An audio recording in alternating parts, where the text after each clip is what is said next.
अगर आपके खाते में अब तक मुख्यमंत्री मैया सम्मान योजना के 2,500 रुपये नहीं आए हैं तो टेंशन मत लीजिए, क्योंकि रोजाना महिलाओं के खातों में पैसा ट्रांसफर हो रहा है। और आज की तारीख 26 जून 2025 का सबूत खुद इस वीडियो में मौजूद है। आप स्क्रीन पर साफ देख सकते हैं डीबीटी डायरेक्ट बेनिफिट ट्रांसफर के जरिए सरकार लाभुक महिलाओं के खाते में 25 रुपये प्रतिदिन भेज रही है। और ये राशि उसी अप्रैल महीने की है जिसकी कुल रकम 2,500 रुपये बनती है। वीडियो को अंत तक जरूर देखें, क्योंकि इसमें हम जानेंगे इस योजना से जुड़ी ताजा अपडेट, 10वीं और 11वीं किस्त की स्थिति, पात्रता की पूरी जानकारी और किन महिलाओं को 5,000 रुपये सीधे खाते में मिलने वाला है। वीडियो में आगे बढ़ने से पहले एक छोटा सा अनुरोध, अगर आप पहली बार चैनल पर आए हैं तो सब्सक्राइब जरूर करें ताकि सरकार की हर योजना की अपडेट सबसे पहले आप तक पहुंचे। अब हम बात करते हैं इस योजना की मौजूदा स्थिति की, यानी लाइव अपडेट की, क्योंकि हर महिला जानना चाहती है कि आखिर उनके बैंक खाते में पैसा आया है या नहीं, और अगर नहीं आया है तो आएगा या नहीं। तो सबसे पहले आपके सामने हम सबूत रख रहे हैं। तारीख ध्यान दीजिए, 25 जून 2025। इस तारीख को सरकार ने लाखों लाभुक महिलाओं के खातों में 2500 रुपये की किस्त ट्रांसफर की है। और इसका प्रूफ खुद डीबीटी मैसेज में दिखता है, जिसमें साफ साफ लिखा है, dear customer, DBT government payment रुपये 2,500 credited to your account on 25 June 2025। इसका मतलब साफ है कि सरकार लगातार डीबीटी डायरेक्ट बेनिफिट ट्रांसफर के जरिए इस योजना की राशि लाभार्थियों तक पहुंचा रही है। अब सवाल ये आता है कि क्या सभी को पैसा मिल चुका है? तो इसका जवाब है नहीं। सरकार के आधिकारिक रिकॉर्ड के मुताबिक अब तक 47 लाख से अधिक महिलाओं को 2500 रुपये की राशि भेजी जा चुकी है, और ये 2500 रुपये अप्रैल महीने की किस्त के रूप में है। लेकिन जिन लाभुक महिलाओं का किसी कारण से सत्यापन अभी पूरा नहीं हुआ था, या दस्तावेजों में कोई त्रुटि थी, या आधार बैंक खाता लिंकिंग में कोई समस्या थी, उन्हें एक साथ 2,500 रुपये नहीं भेजा गया, बल्कि सरकार ने उनके लिए एक विशेष व्यवस्था की है। उन्हें प्रतिदिन 25 रुपये करके राशि भेजी जा रही है, ताकि सत्यापन के साथ साथ राशि का भुगतान भी होता रहे। ये 25 रुपये प्रतिदिन मिलाकर कुल 2,500 रुपये बनाएंगे, जो अप्रैल महीने की निर्धारित राशि है। इसका मतलब ये नहीं कि आपको कम पैसा मिल रहा है, बस प्रक्रिया थोड़ी अलग है। यहां यह समझना जरूरी है कि जिन महिलाओं को अभी तक 2500 रुपये नहीं मिले हैं, उनका पैसा भी प्रक्रिया में है। जैसे जैसे उनका डीबीटी अपडेट हो रहा है, बैंक खाते से लिंकिंग क्लियर हो रही है, वैसे वैसे उन्हें भी 25 रुपये प्रतिदिन के हिसाब से पैसा भेजा जा रहा है। इसलिए घबराइए नहीं। अगर आज तक आपके खाते में पूरा 2,500 रुपये नहीं आया है, तो हो सकता है कि 25 रुपये करके धीरे धीरे भेजा जा रहा हो। अब बात करते हैं 10वीं और 11वीं किस्त की सबसे बड़ी अपडेट की। झारखंड सरकार ने अब पूरी तरह से तैयारी कर ली है कि मुख्यमंत्री मैया सम्मान योजना की 10वीं और 11वीं किस्त, यानी कुल 5,000 रुपये की राशि लाभार्थी महिलाओं के खातों में जल्द से जल्द ट्रांसफर की जाए। यह रकम सिर्फ उन्हीं महिलाओं को दी जाएगी जिनके खातों में पहले से अप्रैल महीने की 2500 रुपये वाली 9वीं किस्त आ चुकी है। सरकार की योजना बिल्कुल स्पष्ट है।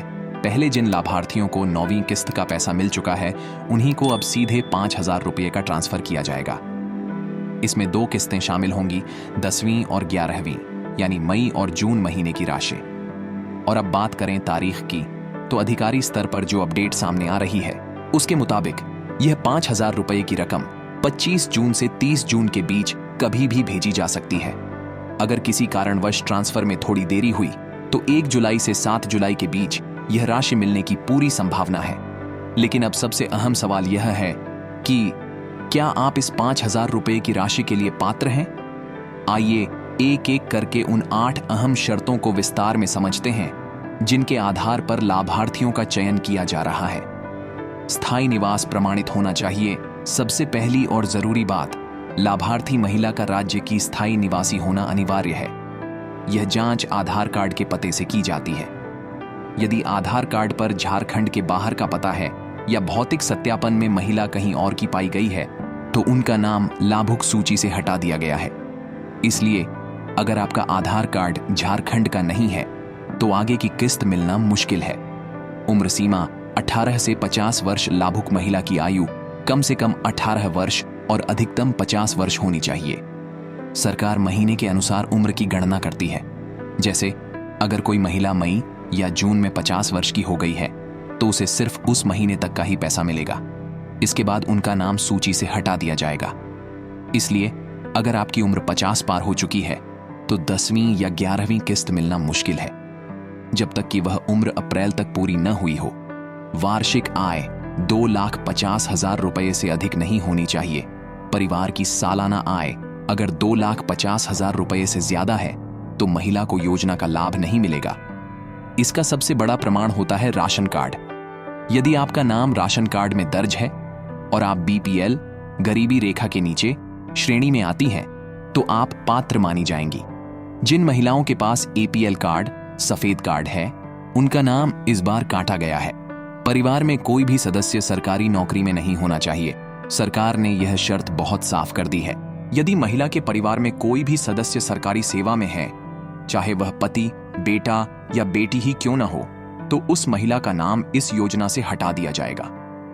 सरकारी कर्मचारी को यह योजना नहीं मिलेगी, भले ही परिवार में सिर्फ एक ही सरकारी कर्मचारी क्यों न हो। कोई भी सदस्य आयकरदाता नहीं होना चाहिए। यदि परिवार का कोई भी सदस्य इनकम टैक्स देता है तो उस महिला को योजना से बाहर कर दिया जाएगा। आयकरदाता का नाम अगर रिटर्न फाइलिंग में पाया गया तो महिला को इस योजना के लिए अयोग्य मान लिया जाता है। बैंक खाता महिला के नाम पर हो और डीबीटी एक्टिव हो, यह सबसे जरूरी शर्तों में से एक है। महिला के पास खुद के नाम पर बैंक खाता होना चाहिए और वह खाता डीबीटी डायरेक्ट बेनिफिट ट्रांसफर के लिए सक्षम एक्टिव होना चाहिए। यदि डीबीटी लिंकिंग फेल है या खाता इनएक्टिव है तो पैसा नहीं आएगा। एनपीसीआई मैपिंग होनी जरूरी है और खाता सिंगल होना चाहिए। आपका बैंक खाता आधार कार्ड से लिंक होना चाहिए और NPCI national payments corporation of India के सिस्टम में मैप होना चाहिए। इसके अलावा खाता सिंगल नेम पर होना चाहिए। अगर खाता जॉइंट है, जैसे पति पत्नी का साझा खाता, तो उसमें डीबीटी का पैसा नहीं आएगा। पंचायत या नगर निकाय द्वारा सूची में नाम दर्ज होना चाहिए। लाभुक महिलाओं की अंतिम सूची पंचायत या नगर निकाय द्वारा बनाई जाती है। अगर आपकी 9वीं किस्त 2,500 रुपए अप्रैल महीने की आ चुकी है तो यह इस बात का संकेत है कि आपका नाम सूची में पक्का है। फिर भी अगर आप शंका में हैं तो आप अपने पंचायत कार्यालय या प्रखंड कार्यालय जाकर यह सूची देख सकते हैं। तो अब साफ हो चुका है कि 10वीं और 11वीं किस्त की राशि केवल उन्हीं महिलाओं को दी जाएगी जिनको 9वीं किस्त 2,500 रुपए मिल चुकी है और जो ऊपर बताई गई सभी 8 शर्तों को पूरा करती हैं। अगर आपने इनमें से कोई भी पात्रता पूरी नहीं की है तो आगे की राशि आपके लिए रोक दी जाएगी। तो साफ साफ सुन लीजिए, अगर आपको अप्रैल महीने की 9वीं किस्त 2,500 रुपये मिल चुकी है तो आने वाले दिनों में 10वीं और 11वीं किस्त यानी 5,000 रुपये का भुगतान पक्का होगा। और अगर नहीं मिला है तो यह चेक कर लीजिए कि आपकी उम्र, बैंक डिटेल, राशन कार्ड वगैरह अपडेट है या नहीं। जिन लाभुकों को 7 से 8,000 की पुरानी राशि नहीं मिली थी उनको भी अब भेजने का आदेश दिया जा चुका है। फाइनल बात और सरकार की ओर से ऑफिशियल अपडेट। सरकार ने साफ कर दिया है कि 10वीं और 11वीं किस्त केवल उन्हीं महिलाओं को दी जाएगी जिन्हें अप्रैल महीने की किस्त मिल चुकी है। तो आप अपनी अपडेट जरूर चेक करें। यदि अभी तक पैसा नहीं मिला है तो संबंधित कार्यालय, प्रखंड या पंचायत में संपर्क करें और स्टेटस चेक करें। अंत में एक बार फिर से, अगर आप योजना से जुड़ी हर छोटी बड़ी अपडेट सबसे पहले चाहते हैं तो चैनल को अभी सब्सक्राइब कीजिए और वीडियो को शेयर करना मत भूलिए। धन्यवाद।